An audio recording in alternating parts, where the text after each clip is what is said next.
TEI increased my salary $30,000 over 3 years. And it allows me to stay in the classroom and continue to make that impact year after year.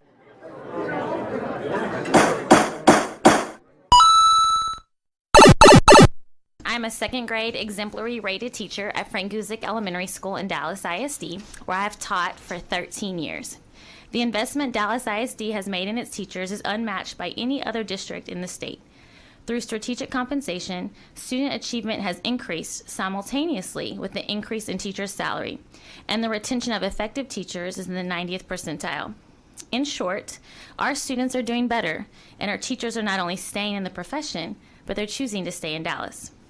Many teachers pursue administrative jobs for financial reasons, despite their love for the classroom. However, TEI and the commitment by the district to financially award teachers for their performance in the classroom has provided a pathway for the district's most effective teachers to do what they love, teach. My campus is a normal neighborhood school, no additional, it's not ACE, it's a Title I school. Okay. And how long have you been at that campus since the TEI was rolled out? I've been at that campus for 13 years since it opened. So I was really surprised to hear a lot of the other people talk about how it negatively impacts culture, because that's not the case on my campus. If you go to my campus, and I think every administration is responsible for setting that tone, but the culture on my campus is very much like we're all winning. So we're all building this together. It's not me versus you. It's let me help you get distinguished too, or let's work on this TEK and let's get your scores. Like, we're very open at my campus. So teachers come to me all the time. I'm just like 1 point away from getting a distinguished teacher status. What can I do? Where can I improve? What PD do I need to take to improve a certain area that I'm low in that I can get more points next time?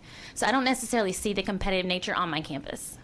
Before this was put in place, did you have any designation or distinction for being for the quality of your teaching? None. And so I was 7 years in. I think at the time my salary had been frozen for about 4 years. And even though I was grade level chair, even though I was on SILT, even though I was a mentor teacher, I was making less than a first year teacher. First year teacher could come in with no responsibilities, no mentoring, nothing, and they were making more than me just due to the pay disparity and my salary being frozen. I would say before, when TEI was coming around, I was skeptical too. I mean, no teacher wants to be told, hey, your kids are going to take a test and that's going to determine your pay, knowing that it can go up and down. But I will say the one thing I think that's important, I think as teachers get more educated about how the system works, is the way that those tests are measured. So we're not just given a passing percentage. So every test our students take is measured 3 different ways. So I think when teachers start to learn that you can get points for growth, you can get points for peer comparison. We still have the CEI, which is the traditional way that we were measured effectiveness before TEI. And then you have a passing rate. The more that teachers are able to understand how the process works, I think they can better understand how it applies to them. Is there anything you'd change about TEI? The one thing that I'm just speaking on myself, not for my campus or anybody else. The one thing I particularly don't like, and this doesn't even apply to me because I don't have this component in my pie, but is student surveys.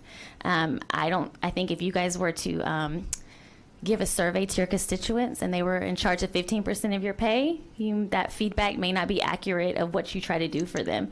Okay, so 65% of my evaluation comes from my observations. Sure. So my principal comes and evaluates me. 25% is from my tests, Sure. Standardized testing. 5% is from School Star. And then another 5% is my own student learning objective, something I would like to personally grow in my students.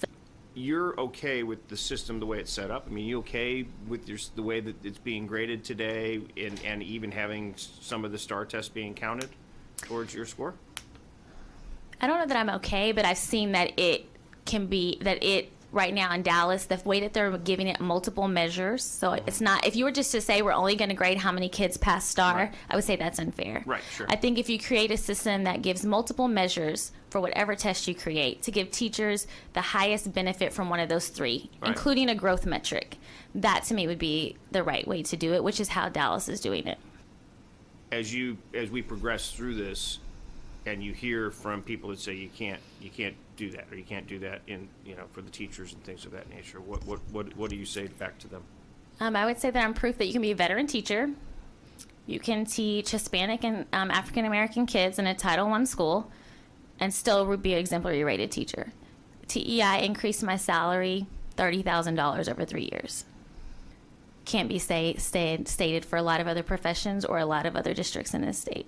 And it allows me to stay in the classroom and continue to make that impact year after year.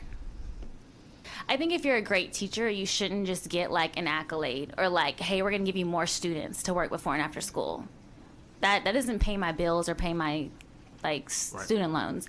So I think that that's one like really pro about the Dallas ISD program is that it's actually things that we can use.